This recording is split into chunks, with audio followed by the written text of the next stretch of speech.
L'aquarium mental. Le sage s'est enclose en des cloisons de verre. Tout le monde lui soit plus vague et plus lointain. Elle est tiède, et nul vent glacial ne l'aère. Rien d'autre ne se mire en ces miroirs sans teint, où, seule, elle se fait l'effet d'être plus vaste, et de se prolonger soi-même à l'infini. D'être recluse, elle s'épure, devient chaste, et son sort à celui du verre s'est uni, pour n'être ainsi qu'un seul sommeil moiré de rêve. Eau de l'aquarium, nuit glauque, clair-obscur, où passe la pensée en apparence brève, comme les ombres d'un grand arbre sur un mur.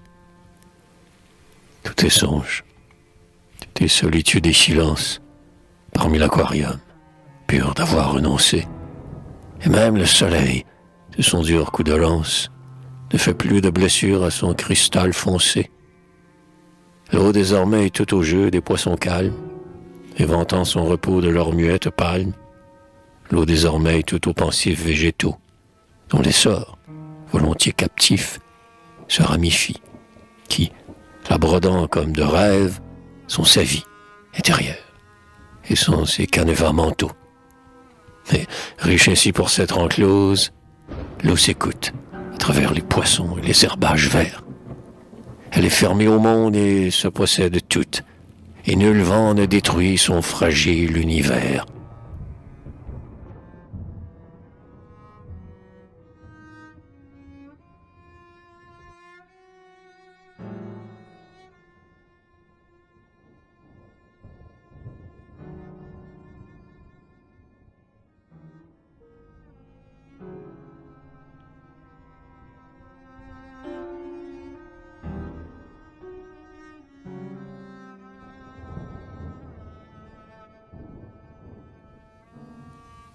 L'aquarium où le regard descend et plonge, laisse voir toute l'eau, non plus en horizon, mais dans sa profondeur, son infini de songes, sa vie intérieure, à nu sous la cloison.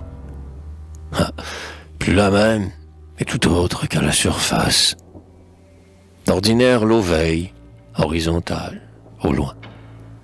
On le dirait voué à ce seul subtil soin d'être impressionnable au vent léger qui passe, de ne vouloir qu'être un clavier pour les roseaux, et ne vouloir qu'être un hamac pour les oiseaux, grâce aux mailles que font les branches réfléchies, et ne vouloir qu'être un miroir silencieux, où les étoiles sont tout à coup élargies, et surtout ne vouloir, dans son calme moitié, que s'orner de reflets, de couleurs accueillies, phare délayé du visage des zoophiles. 20 jeux, ils sont la vie apparente de l'eau. Une identité feinte, un vague maquillage. Mais dans l'aquarium, ça s'agile au volage, qui s'isole parmi des moires en halo. Le mystère est à nu, qu'on ne soupçonnait guère. C'est l'âme enfin de l'eau qui se dévoile ici. Fourmillement fiévreuse de cristal transi. Zone où de gluants monstres se font la guerre. Végétation fine, herbe, perles, lueur. Écoute le poisson doucement, remueur. Et gravier supportant quelques roses actinies, dont on ne sait si c'est un sexe ou un bijou. Et ces bulles sans but, venant on ne sait d'où, dont se constelle et se bras de l'eau, trop unis, comme s'il y tombait un chapelet d'argent. Ah, tout ce que le glauque aquarium en chasse. Ici l'eau n'est pas toute à la vie en surface, à n'être qu'un écran de cils s'imageant. La voici, recueillie dans sa maison de verre, n'aimant plus que ce qui, dans elle, verdoie. Air, et lui fait au-dedans un univers meilleur.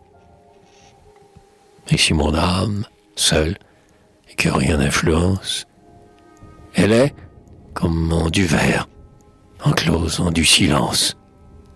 Toute vouée à son spectacle intérieur, à sa sorte de vie intime et sous-marine, où des rêves ont lu dans l'eau toute argentine. Mais que lui fait alors la vie? Et qu'est-ce encore? Ces reflets de surface, éphémères décors.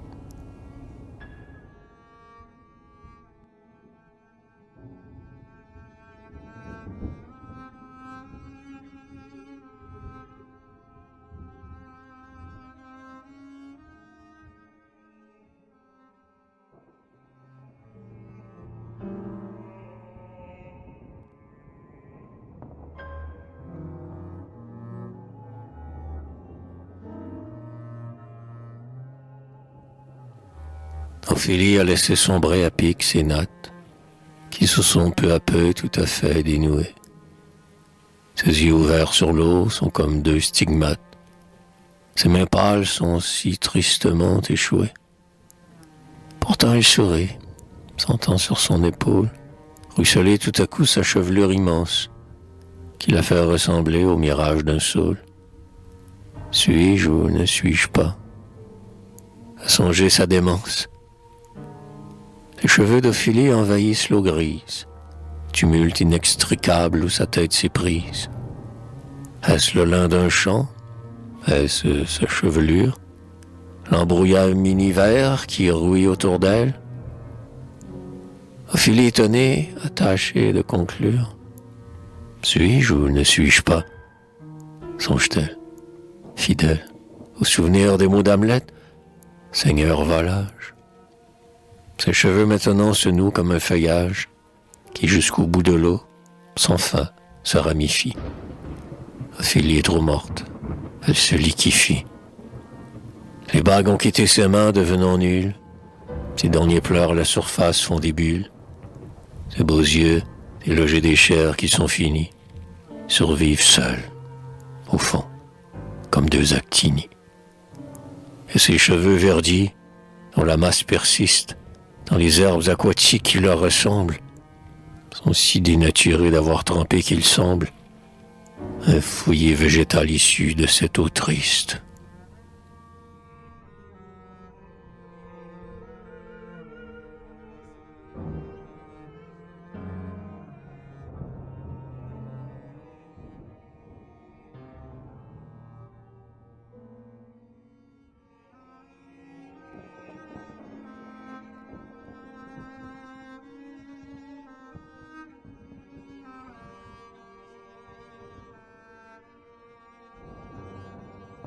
L'aquarium est si bleuâtre, si lunaire, fenêtre d'infini, s'ouvrant sur quel jardin?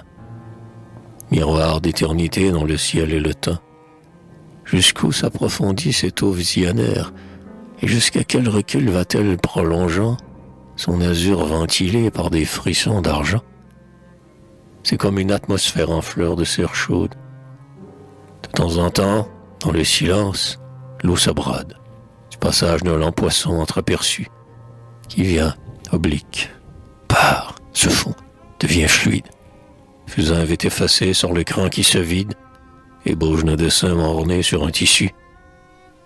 Car le poisson s'estompe, entre dans une brume, pâlit de plus en plus, devient presque posthume, traînant comme des avirons émaciés, ses nageoires qui sont déjà tout incolores.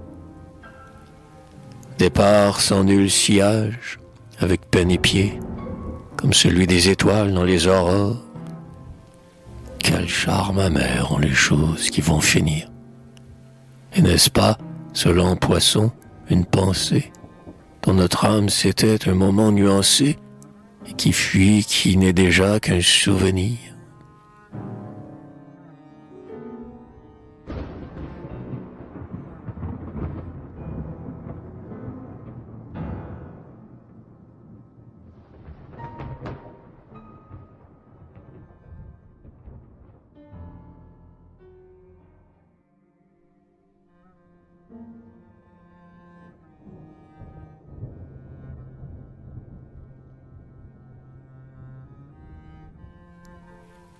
Ah, mon âme s'ouvert, et si bien à l'abri.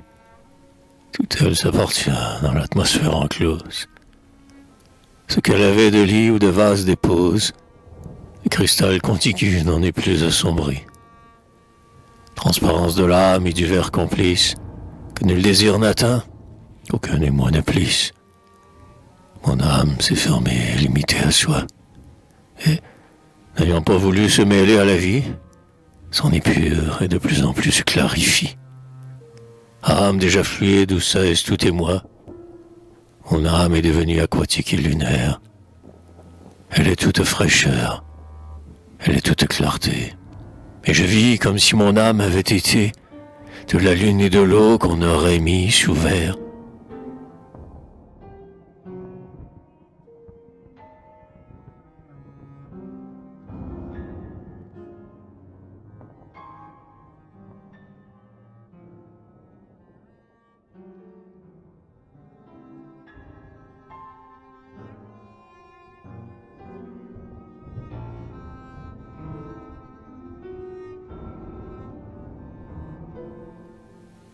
ciel léthargique aquarium somnolait là, entre les agressifs blocs d'ombre d'une grotte, un verre fluide qui du son se mêla.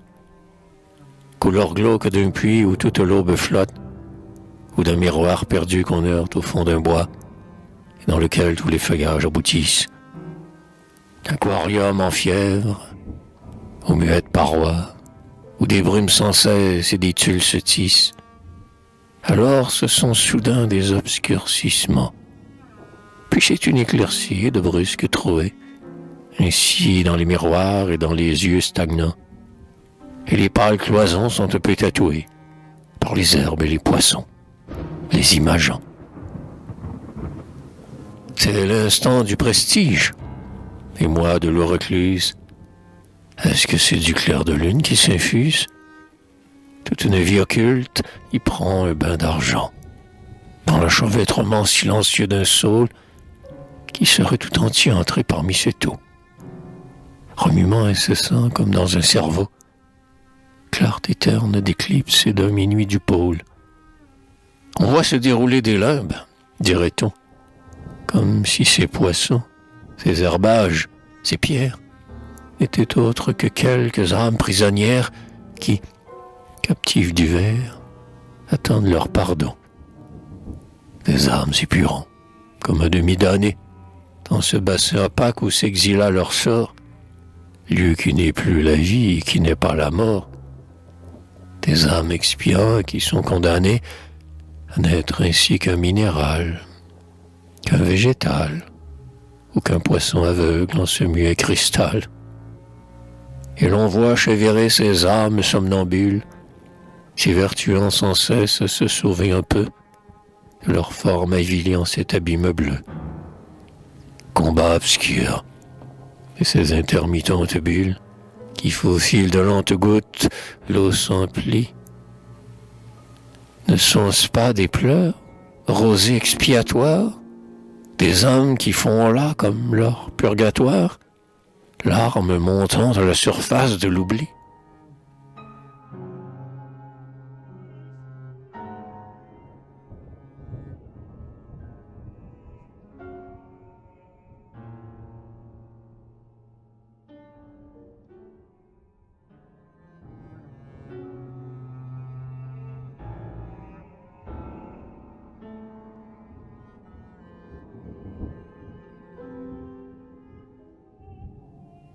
L'aquarium, toujours frissonnant, est étrange, avec son seau qu'on ne sait quoi ride et dérange, et qui se crispe moins d'un éveil de poisson que des yeux qu'en passant nous posâmes sur elle, et de savoir un peu de ce que nous pensons. On dirait que toujours quelque chose chancelle dans cette eau sensitive au silence ambigu.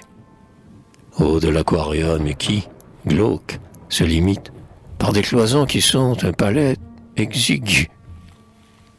Mais le verre est assez glauque pour qu'il l'imite. Ainsi l'eau, confondue avec lui, se recule, dans un leurre équivoque où chacun s'était cru. Aquarium troublant, limbe et crépuscule, songe vague et visqueux qu'on craindrait d'avoir eu, état intermédiaire et qu'aucun ne discerne, l'aquarium est-il parfois tout endormi? Mais voici qu'une bulle expire. Il a frémi, et, la larme étant morte, une moire la cerne. L'aquarium est-il parfois tout éveillé? Il fait plutôt songer alors au somnambule, car, malgré le frisson des poissons et des bulles, et des herbes qui dans son silence ont grouillé, on le sent étranger à cette vie occulte, à ce qui, dans l'eau claire, en ténèbres se sculpte, comme si ce n'était qu'un cauchemar bénin, et des rêves dont, sans le savoir, il s'image. Symbole de notre âme et du sommeil humain, où toujours quelques songes errent, fleurit ou nage.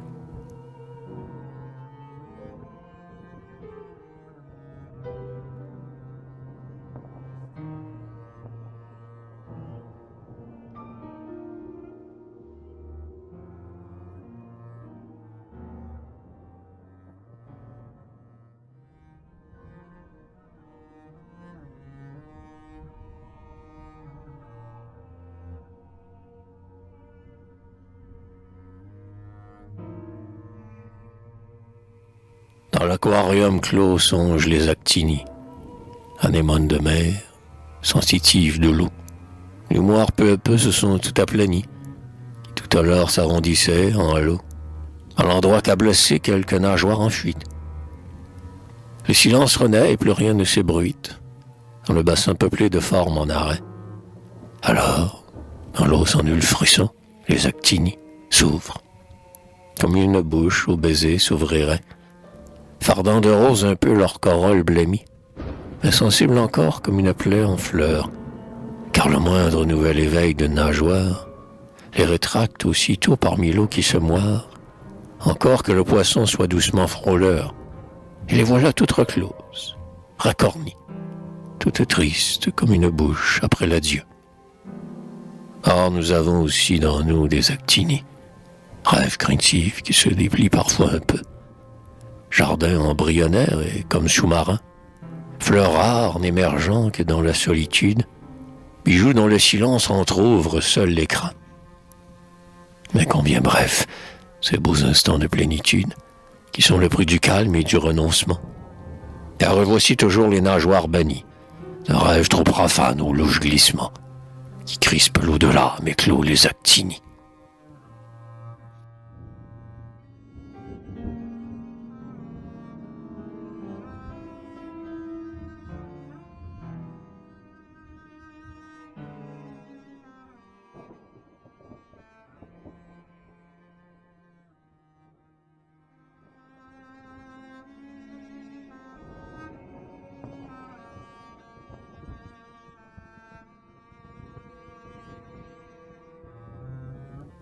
L'aquarium d'abord ne semble pas vivant, inhabité comme un miroir dans un couvent, crépuscule où toujours se reforme une brume.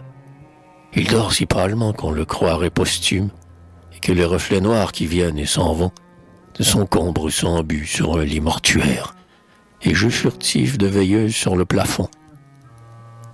Pourtant dans l'eau, de temps en temps, quelque chose erre, circule, se déplie ou bouge obliquement. Des frissons lumineux crispent cette eau qui mue, tel les spasmes de lumière du diamant. Un poisson sombre ondule, une herbe en deuil remue. Le sable mou du fond s'éboule comme si c'était le sablier bouleversé de l'heure. Et quelquefois aussi, sur le cristal transi, un monstre flasque, en trouble imagerie, affleure. Cependant que l'eau souffre, en paraissant dormir, et sans passer, en sa morose léthargie, mille ombres dont elle ne cesse de frémir, qui font de sa surface une plaie élargie. Or, n'est-ce pas l'image du sommeil humain, où, dans l'eau du cerveau qu'on croit vidé et nu, des rêves sous-marins sont sans cesse en chemin? Ah, cette vie occulte et qui se continue.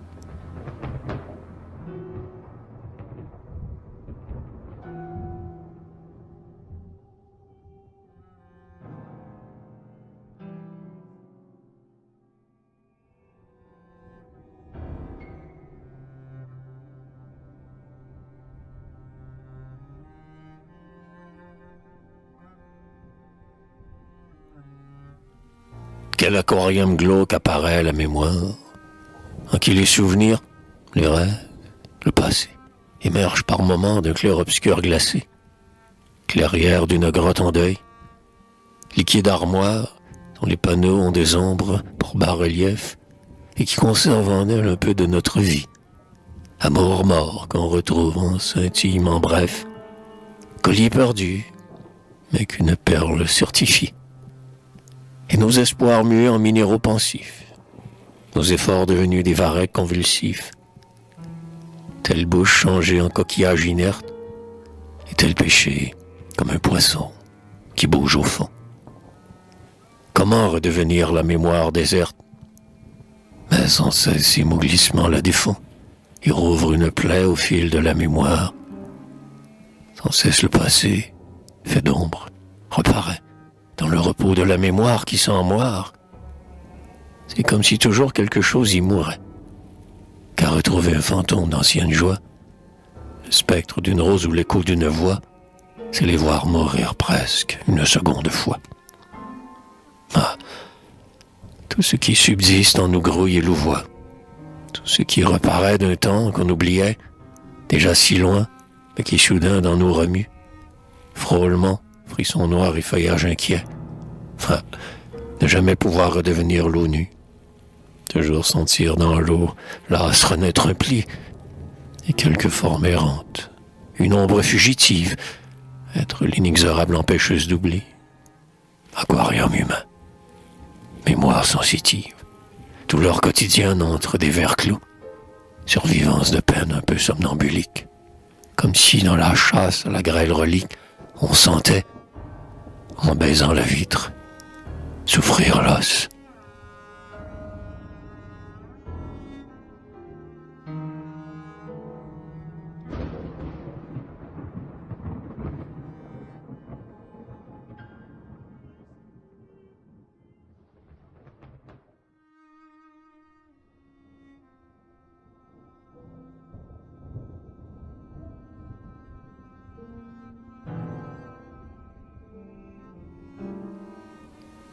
L'aquarium prend en pitié les autres eaux. Le ruisseau se déchire encore en la vallée. Au râpé, aux cailloux et sans cesse en aller, comme en fuite, portant les glaives des roseaux. Ces glaives de douleur du cœur de l'eau docile. Le fleuve aussi s'exalte et se fatigue en vain, à s'élargir, déjà plus humain que divin. Hélas, car tout son songe intérieur vacille, de porter des vaisseaux, de réfléchir des tours, et d'être au gré de l'heure en ces vastes détours. Même l'eau du canal n'est pas assez recluse, trop impressionnable aux nuages, au vent, au jeu de s'argenter parfois quelque écluse, qui le fait blanc comme les signes, l'énervant. L'eau du jet d'eau, surtout, est trop impatiente de se grandir, de se lever comme un cimier, comme un beau vol de colombe qui s'oriente et que la lune attire en son clair colombier. Ah, c'est l'heure du ciel lointain et de la lune, car le jet d'eau retombe en plumes, une à une. C'est chaque fois dans la vasque, comme une mort, comme un deuil blanc qui s'émiote et qui surnage. Plus de reflets, l'eau trouble est pleine de carnage, triste aboutissement d'un orgueilleux effort, dont il était facile et soif pour elle d'être visionnaire en restant naturel. La mer aussi, qui voulut trop, souffre.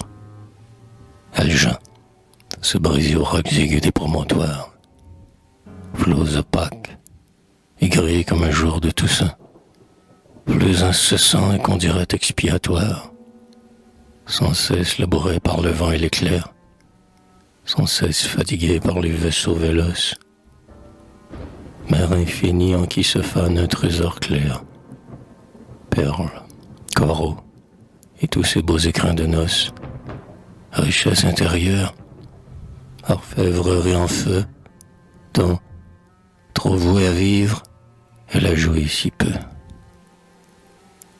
L'aquarium les plein, toutes ces eaux vassales que la vie intéresse et si associant, tandis que lui, de son seul songe, est conscient.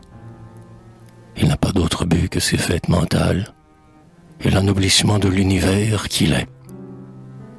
Haut de l'aquarium dont la pâleur miroite, c'est comme si du clair de lune se gelait, car dans le verre elle s'éclose et aussi incoite, moins dans ceci des vains reflets du réel que d'être ainsi quelque mystère qui scintille et de réaliser ce qu'elle a d'éternel, avec l'orgueil un peu triste d'être inutile.